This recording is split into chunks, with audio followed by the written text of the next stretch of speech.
What's your attitude toward people you know? You have a family, you grow up with your mom, you grow up with your dad, and you love your mom. She's so tender, she's so generous, treats you so delicately.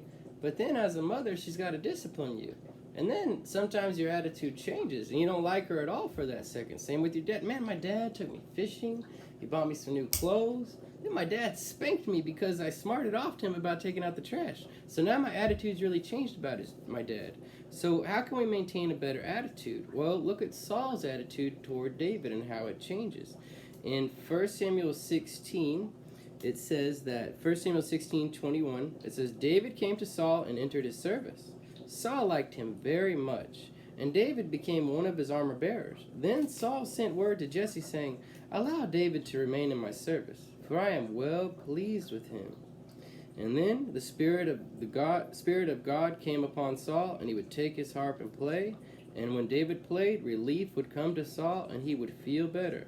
So he loved David. David was a good man for him. There was the Goliath, and David is going to kill Goliath. And so Saul likes David. He's a good man to him. He's got a good attitude to him. So David works with Saul, and he sees David as such an esteemed man. He keeps exalting him. He puts him over the army. Everybody's so happy about that. Everybody's so happy about David, and Saul is too. But as Saul continues to promote David, David is just working diligently. He's not trying to get in the spotlight, but more and more God is throwing the spotlight on David, saying, hey, that is a man of God. That is somebody that won favor with the people. That is the one that the militant people that follow him, they trust him when he leads them in battle. They'll do whatever David wants because they trust David, the faithful man of God. But then Saul's attitude changes toward David. Some things happen because he's in the spotlight now, so Saul isn't really cool with David anymore. And Saul, as we read through these chapters, he keeps sinning. He keeps getting angry. He keeps getting jealous. He keeps doing foolish and rash things. And it's so funny, Saul's attitude towards David, how it changes, to me anyway, because we'll go to 1 Samuel chapter 20, verse 24. So now Saul wants to kill David because he's jealous of him. He said, he's going to be the king like me? No. Off with his head. I'm going to be the king. I'll make sure of that. So now David and Jonathan, Saul's son, have been talking. David's like, hey, your dad wants to kill me. Jonathan's like, no, my dad doesn't want to kill you. My dad loves me, and he tells me everything. My dad doesn't want to kill you, David, okay? So that's what's happening. And so David said, fine, go to your dad and talk to him. See for yourself. Go ask him some questions. See if he wants to kill me. And so 1 Samuel 20:24. So David hid in the field, and when the new moon festival came, the king sat down to eat, King Saul. He sat in his customary place by the wall, opposite of Jonathan, and Abner sat next to Saul. But David's place was empty. The man he loved, the man who was always around, his place was empty. Saul said nothing that day, but look at what he thinks. He thought, something must have happened to David to make him ceremonially unclean. Surely he's unclean. And so it's so funny. He loved David. He knows David to be this great guy, this man that can console Saul when he's all out of wits. And so that happened. But now that David's in the spotlight, Saul's jealous of David. And although Saul's sinning, he's not looking at his sins. He's justifying him like we often do. But he sure looks at David in a different light now. David's not there. Nobody said anything. He knows what a righteous warrior David is. But he doesn't say anything to anybody, but he thinks to himself, yeah, he must have been sinning. Yeah, he's got to be unclean. That's why he's not here. He's unclean. He's filthy. He's a sinner.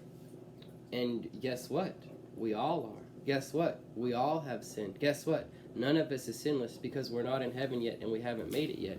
And that's what the Bible teaches us. So we need to retrain our attitudes because sometimes people are going to hurt us purposely or non-purposely.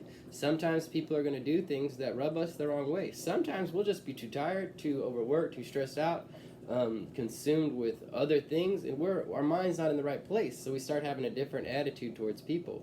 But what does 2 Corinthians 5:16 says? From now on, now that we're in Christ, from now on, we regard no one according to the flesh. Even though we once regarded Christ according to the flesh, we regard him thus no longer. Therefore, if anyone's in Christ, he's a new creation. So if you're in Christ, you're a new creation. So you look at people in a different manner. You look at people like God looked at you. Some people may have looked at you like discarded, sinful. No, we don't talk to that man. He does those kind of things. But Christ looked at you as somebody that was very beneficial to his kingdom, somebody that could really be salvageable, somebody that just didn't understand. Everybody else said, you're a nuisance, you're an idiot, get out of here, you understand, you're such a dimwit. But Christ said, no, I think he can understand.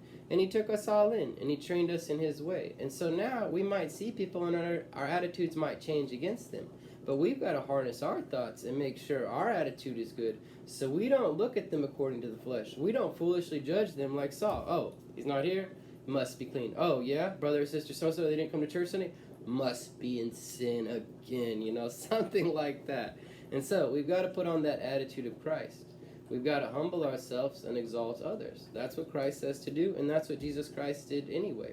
We've got to think about these things in the attitude of Christ and see people as they are, salvageable. Not overlook our own sins and know we still have work that we need to do, and let us look at one another in a better attitude.